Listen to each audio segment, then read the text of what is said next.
यदि हमें महंगाई को पूरी तरह समझना है तो थोड़ा इसको व्यापक रूप से समझना होगा। मैं अपने विपक्ष के सदस्यों से कहूंगा कि वो जरा इस बात पर मुलाहिजा फरमाएंगे कि इस समय विश्व में महंगाई की दर में इटली में 7.9% है, जर्मनी में 7.5% है, कनाडा में 8.1% है, यूरोपियन यूनियन में 8.9% है, यूएन में 9 सोर्स के साथ बोलूंगा, बिल्कुल बिल्कुल, जर्मनी में, यूएस में 9.1%, ब्रिटेन में 9.4%, स्पेन में 10.8%, चाइना में 2.5%। चाइना में इसलिए कम है क्योंकि उनके कंज्यूमर प्राइस इंडेक्स का जो क्राइटेरिया है, जिसमें उन्होंने फूड और क्लोथिंग को ज्यादा महत्व दे रखा है, and the source is south China morning post, उन्होंने अपनी रिपोर्ट में इस बात को दर्ज किया है। अब आप आइए महंगाई की दर, आज ये कोई मुश्किल बात नहीं है कि पूरे दुनिया के देशों में महंगाई की दर क्या है, जाके चेक कर लीजिए। भारत की महंगाई की दर 7% है, दुनिया में 63 देश ऐसे हैं जहां महंगाई की दर 10% से ऊपर है। इतना ही नहीं है, कुछ देशों में 50%, 100% और कुछ देशों में 200% भी महंगाई की रेट है। इसके बावजूद हमारे देश में 7% महंगाई की रेट है। महंगाई है, मैं इससे इनकार नहीं करता हूं, परंतु अब मैं आपको और भी सोर्स के साथ बताता हूं, समस्या सिर्फ इतनी ही व्यापक नहीं है, इसकी व्यापकता पे ध्यान दीजिए। विश्व की सबसे बड़ी अर्थव्यवस्था अमेरिका, उसने पहली बार अपना स्ट्रेटेजिक ऑयल रिजर्व खोला in order to curtail inflation, and the source is 23 नवंबर 2021 व्हाइट हाउस की प्रेस रिलीज।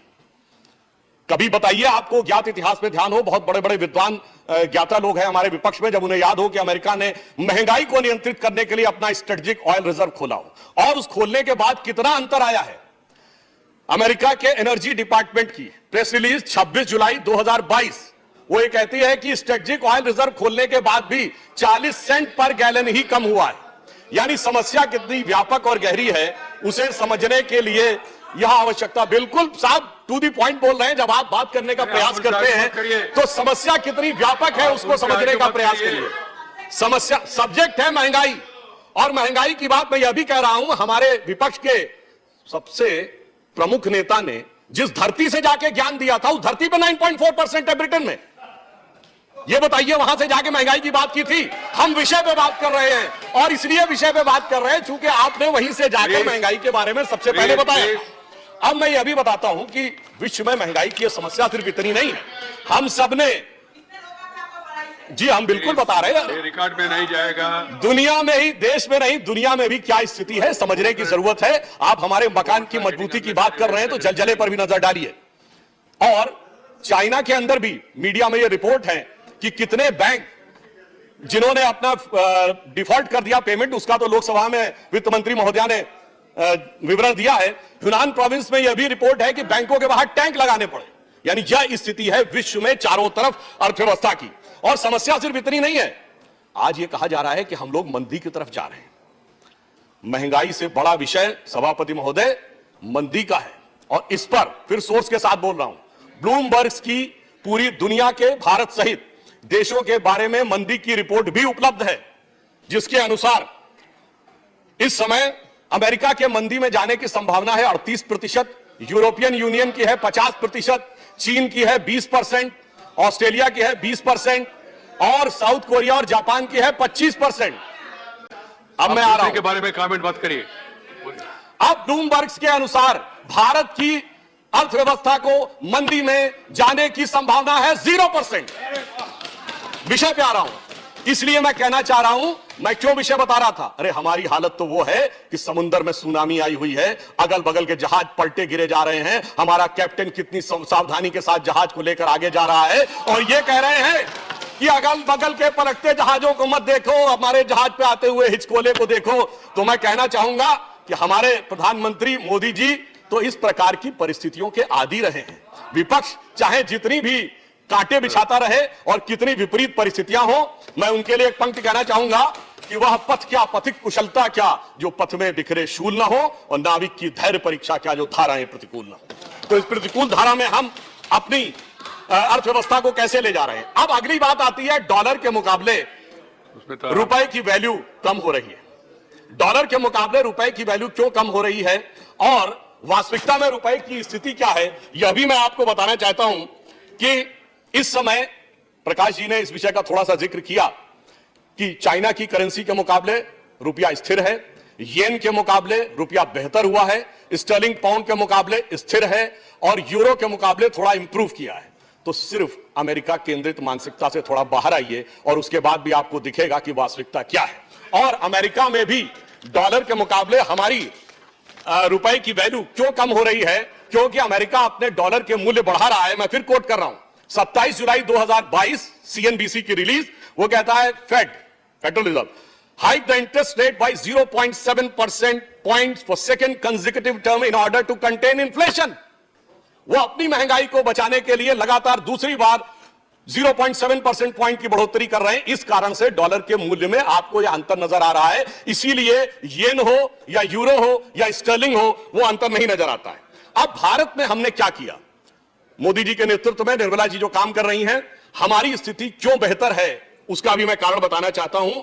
कारण यह है कि हमारे यहां महंगाई और विकास दर दोनों संतुलित इसलिए हैं कि हम विश्व की बड़ी अर्थव्यवस्थाओं में एकमात्र बड़ी अर्थव्यवस्था है जिसका डेट टू जीडीपी रेशियो सबसे कम है। बाकी सभी अर्थव्यवस्थाओं का डेट टू जीडीपी रेशियो 100% से ऊपर। और इतना ही नहीं, महंगाई को नियंत्रित करने के लिए जरूरी था कि हमारे पूरी अर्थव्यवस्था की मजबूत आधार हो, और उस मजबूत आधार के लिए द इकोनॉमिस्ट जिन्होंने कोट करते हुए भारत के बारे में लिखा है कि 5 प्रमुख कारण रहे जिसकी वजह से भारत इस परिस्थिति में भी महंगाई और रिसेशन के दौर में नहीं जा पा रहा है। पहला कारण उन्होंने बताया कि सिंगल मार्केट हमने क्रिएट की, यानी जीएसटी। दूसरा बताया गया कि expansion of industry but with a shift towards renewable energy, और सोलर एनर्जी से लेकर हाइड्रोजन एनर्जी तक के लिए क्या हो रहा है वो हमें सबको पता है। फिर moving from supply chains away from China, क्योंकि आज चीन के अंदर जो हो रहा है उस कारण से तमाम प्रोडक्ट्स की सप्लाई चेन पे प्रभाव पड़ रहा है। दुनिया के अन्य देश प्रभावित हो रहे हैं, परंतु भारत ने उससे अपने को बचाने में सफलता हासिल की है। And the prominent use of IT, जो हमने आईटी का यूज किया है, जनधन मोबाइल, इस कारण से भी काफी हद तक गतिशीलता बनी हुई है। And the high welfare society, इस विपरीत परिस्थितियों में गरीबों को किस प्रकार से जन कल्याणकारी योजनाएं चलानी चाहिए, वो उस कारण से भी हमारी स्थिति अच्छी है। और इसीलिए जो इंटरनेशनल इकोनॉमिक रेजिलियंस की रैंक में हमारी रैंक बढ़ने के बारे में भविष्यवाणी की गई है कि भारत अब हो सकता है कि जर्मनी और कनाडा के बाद सबसे बेहतर इंटरनेशनल इकोनॉमिक रेजिलियंस की दृष्टि से सेकंड रैंक पर पहुंचने की संभावना है। और इस कारण से क्या है? जी आपका टाइम समाप्त हो रहा है। ये तो 15 मिनट बताया गया, बताया हमको 10 मिनट इसमें। तो मैं अपने प्लीज अच्छा, अब उसके बाद भी मैं बताना चाहता हूं, मैं 2-3 मिनट और लूंगा। 2-3 मिनट नहीं है, 1 मिनट, 5 मिनट देने में मुझे कोई आपत्ति नहीं, मगर सबका time except BJP and Congress, almost सबका समय समाप्त हो चुका है। कुछ पार्टी ने सुबह नाम नहीं दे पाया, वो लोग अभी नाम दे रहे हैं, तो इसको 1-1 मिनट दियो तो भी उसमें भी समय लगेगा। हमारे पूर्ववर्ती वक्ता ने समय से पहले समाप्त कर दिया। ऐसे नहीं भाई, तो भैरव साहब है ऐसे। खैर, उसके बाद भी मैं कहना चाहता हूं, मैं जल्दी समाप्त करने का प्रयास करता हूं सर। उसके बाद भी हमारा फॉरेन, आप समर्थमान है, प्रयास करने की जरूरत नहीं जी। देखिए, उसके बाद भी हमारा फॉरेन एक्सचेंज रिजर्व इस समय ऑल टाइम हाई है, all time high foreign direct investment है। इसके बावजूद, जबकि यह भी यथार्थ है कि कुछ काम ऐसे हैं जो सिर्फ केंद्र सरकार कर रही, राज्य सरकारें नहीं कर रही हैं। जैसे नंबर 1, 80 करोड़ लोगों को अनाज देना, नंबर 2, सबको मुफ्त टीका लगवाना, नंबर 3, चाइना के सीमा के ऊपर भारी इंफ्रास्ट्रक्चर डेवलपमेंट करना, वहां पे कॉस्ट कई गुना ज्यादा आती है सामान्य उससे। इसलिए अब मैं यहां पर यह भी कहना चाहूंगा कि अगर आप पूरी तरीके से एनालिसिस करना चाहें घर के अंदर भी, तो हम यह भी बताना चाहेंगे कि इस समय कुछ राज्य ऐसे हैं जिनकी की परसेंटेज ऑफ इन्फ्लेशन राष्ट्रीय औसत से ज्यादा है, जिसमें तेलंगाना है, उसका 9.4% है। एडिलविस सोर्स है इसका, मैं अपने विपक्षी सदस्यों के लिए बता देना चाहता हूं। और बंगाल का 8.27% है, राजस्थान का 7.36% है। तो हम विराट दृष्टि से देखें या सूक्ष्म दृष्टि से देखें, हमें दोनों दृष्टि से यह समस्या समझ में आ रही है। परंतु मैं यह भी बताना चाहता हूं कि महंगाई की जब बात होती है सभापति महोदय, तो सिर्फ पिछली सरकार के जमाने की बातें नहीं बताई जाती। हम लोगों से कहा जाता है, आज तो यूट्यूब पे खूब अवेलेबल है लोगों के वीडियो, 50 साल की सबसे बड़ी महंगाई, 50 साल की सबसे बुरी अर्थव्यवस्था। मुझे याद आता है सभापति महोदय, हम 2022 में हैं, ठीक 50 साल पहले 1972 में। आज है रेट ऑफ ग्रोथ 8.5%, और उस समय क्या थी? -0.55%। और इतना ही नहीं था, याद करिए उस समय रेट ऑफ इन्फ्लेशन कितनी थी, 16%, 28% की रेट ऑफ इन्फ्लेशन, 91 में सोना गिरवी रखा गया, कहते हैं उससे बुरी स्थिति थी। इसलिए मेरा मानना है कि जो बातें कही जा रही हैं वो यथार्थ पे कहें। मैं समराइज करते हुए कहना चाहूंगा, महंगाई को लेकर कितनी शिद्दत है हमारे विरोधियों में, हमें ध्यान आता है अभी कुछ दिन पहले कांग्रेस पार्टी की तरफ से एक प्रेस कॉन्फ्रेंस हुई जिसमें जिक्र किया गया कि एक साल पहले जयपुर में एक रैली की थी महंगाई के लिए, मगर उस रैली में महत्वपूर्ण बात यह है कि कांग्रेस के चिर युवा नेता ने 10 मिनट हिंदू बनाम हिंदुत्व पर भाषण दिया था। यानी यह दर्शाता है कि दिल में क्या है और वास्तविकता में क्या है। परंतु इससे मुझे एक बात याद आई, मुझे लगा कि उनकी सोच बहुत सही थी, क्योंकि जिस जमाने में बस मैं समाप्त करता हूं, बस 2 लाइन में समाप्त कर रहा हूं। जिस जमाने में, याद करिए, जब उनकी सरकार थी तो रेट ऑफ ग्रोथ 2% थी, जिसको मजाक बनाया जाता था, हम लोगों का कहा जाता था ये 2% हिंदू ग्रोथ रेट है, और अब 8.5% है, ये हिंदुत्व की ग्रोथ रेट है। इसलिए ये अंतर है, जिनको नहीं समझ में आता था उनसे अब तक।